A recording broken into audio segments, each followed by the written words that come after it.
This is the emergency button product. It includes one button and one controller and one 4-letter lock. I got how to play. Okay, now first give power to this controller. Device is started. The current working mode is sequential close mode, and the system enters the working state. The player need to figure out the code of this lock.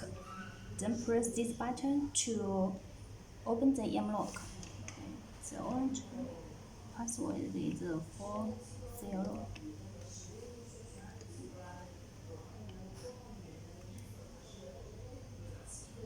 Open this lock first. Then press this button. The door is open. Okay, you will hear sound. The door is open. About this enter. Just turn the red button in the area direction. The door is closed. Okay, the door is closed. Okay, that's all. Thanks.